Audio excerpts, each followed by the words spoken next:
आरिफ भाई, narrative policy, क्योंकि narrative Bharat का जो है वो दुनिया तक नहीं पहुंच पाता और पाकिस्तान अब तुर्की की मदद से और लेफ्टिस्टों की मदद से अपना नैरेटिव पहुंचाता है। क्योंकि भारत में सेक्युलरिज्म का मतलब ये ले लिया गया है कि बाकी सब मज़हबों को जैसे मुस्लिम हैं और दीगर मज़ाहिब हैं उनका तो ख्याल किया जाए, उनके इमोशंस का ख्याल किया जाए, लेकिन हिंदुओं को एक्सप्लॉइट किया जाता है। हिंदुओं का कोई फेस्टिवल आता है तो उस पर भी एतराज़ात होते हैं कि अरे ये पोल्यूशन हो जाएगा, ये होली आती है तो पानी का ज़ाया होता है, लेकिन बकरा ईद पे गली गली में बकरा कट रहा होता है तो उस पर किसी एनिमल राइट वाले को ख्याल नहीं आता। और बदकिस्मती से इसमें हिंदू सेक्युलरिस्ट का ज़्यादा रोल है, ज़्यादा वो अपने ही मज़हब के लोगों के खिलाफ वो करते हैं। इसमें बेसिक एजुकेशन पॉलिसी की ज़रूरत है। भारत में अब जो सरकार चल रही है, मोदी सरकार, उन्होंने काफ़ी तब्दीलियां लाए हैं। आज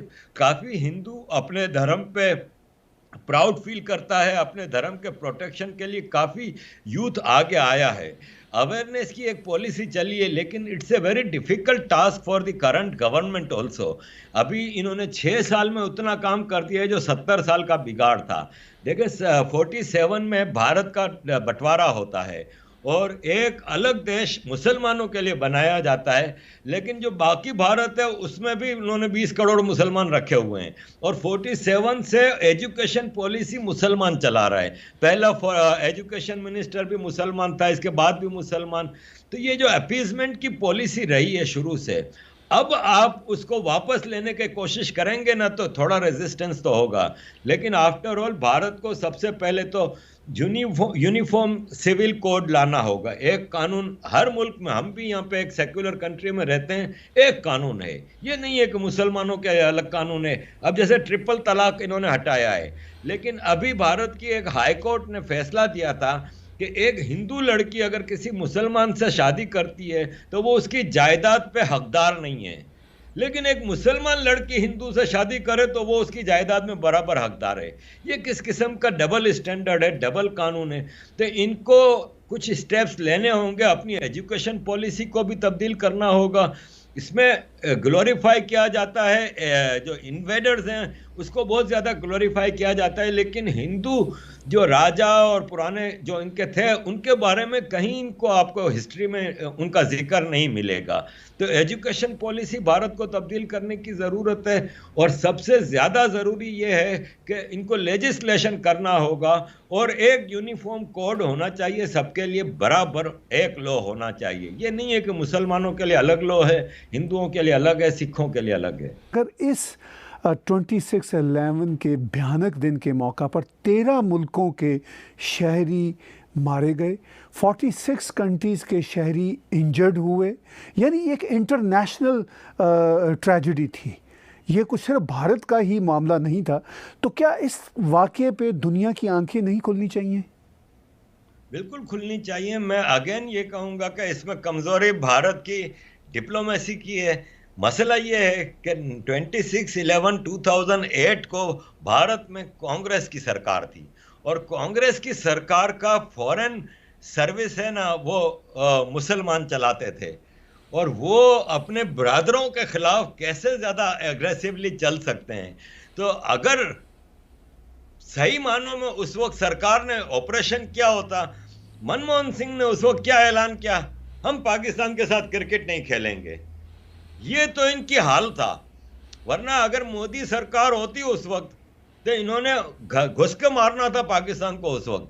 तो ये भारत की अपनी कमज़ोरी रही है, अपीजमेंट की पॉलिसी रही है, जो कि जिसकी वजह से आज हालात इस स्टेज पे आ गए हैं कि टेररिस्टों को खुल के काम करने का मौका मिल रहा है पाकिस्तान में और इसको कोई रोक नहीं सका। जितना एग्रेसिव पाकिस्तान चल रहा है, इतना ही एग्रेसिव अगर इंडिया चलता तो पाकिस्तान अब तक फारिग हो चुका होता। लेकिन यहाँ पे होता यह है कि इतनी बड़ी ह्यूमैनिटेरियन ट्रेजेडी हुई 1970, 69, 70 में, 71 में बंगालियों के ऊपर, तो भारत ने उनकी मदद करके ईस्ट पाकिस्तान को तो बांग्लादेश बना दिया, लेकिन 93,000 जो POWs थे जो उनको तोहफे में वापस पाकिस्तान के हवाले कर दिया। ये भारत का फर्ज नहीं था कि देखते हैं कि यार ये वापस टेररिस्ट ऑर्गेनाइजेशन एक डेवलप ना हो जाए। उन 93 फौजियों ने क्या किया? उनको बलोचिस्तान भेज दिया कि चलो भाई तुम तो इंसानों के मारने का काम है तुम्हारा, जाओ बलोचों को मारो। पाकिस्तान ने अर्ली 70s में बलोचिस्तान में एयर बम्बार्डमेंट कराई। यही फौजी जो हथियार फेंक के आए थे एक प्रोफेशनल आर्मी के सामने, वो वापस अपने सिविलियंस को मारने लगे, और भारत में वही एक सरकार बैठी थी जो चुपचाप तमाशा देखती रही। तो पाकिस्तान को आज जितना एग्रेसिव बना है उसमें भारत की सरकारों का, पिछली सरकारों का बराबर किरदार है। देखें, भारत आए दिन आपको नजर आएगा कि हर हफ्ते में एक दो वाकयात होते हैं कि भारत में इन्फिल्ट्रेशन होती है और टेररिस्ट मारे जाते हैं, और भारत सबूत के साथ रखता है कि ये देखें पाकिस्तानी नेशनल है, ये देखें पाकिस्तान से आया है। मुझे ये बता दें कि इनके पास एक भी इंडियन नहीं है जो ये साबित करने के लिए कि जिसने पाकिस्तान में जाके टेररिज्म की हो। कलभूषण खरबंदा कलभूषण यादव है जो, उसका नाम ये बार बार लेते हैं। ये जो उज़ैर बलोच है कराची का जो टेररिस्ट है लियारी गैंगवार का, वो कस्टडी में ISI के, उसने अपने बयान में साफ कहा है कि मैंने ईरान से कुलभूषण यादव को अगवा किया था और ISI के हवाले किया था, जिसको दुनिया के सामने ISI पेश कर रही है कि ये देखें इंडियन एजेंट है जिसको हमने इधर से पकड़ा है, जबकि उसको ईरान से अगवा करके लाया था उज़ैर बलोच, जिसका रिकॉर्ड पे बयान मौजूद है। और कुलभूषण यादव के हवाले से इंटरनेशनल कोर्ट ऑफ जस्टिस ने भी फैसले दे दिए हैं और पाकिस्तानी गवर्नमेंट को पाबंद किया है कि इसको फ्री ट्रायल दिया जाए, इसको एक्सेस टू हिज एम्बेसी दिया जाए, लेकिन पाकिस्तान नहीं दे रहा। क्यों नहीं दे रहा? अगर पाकिस्तान इतना ही सच्चा है और कुलभूषण यादव अगर इतना ही बड़ा टेररिस्ट है और आपके पास सबूत हैं, तो दें उसको फ्री ट्रायल, आपको दूध का दूध और पानी का पानी हो जाएगा।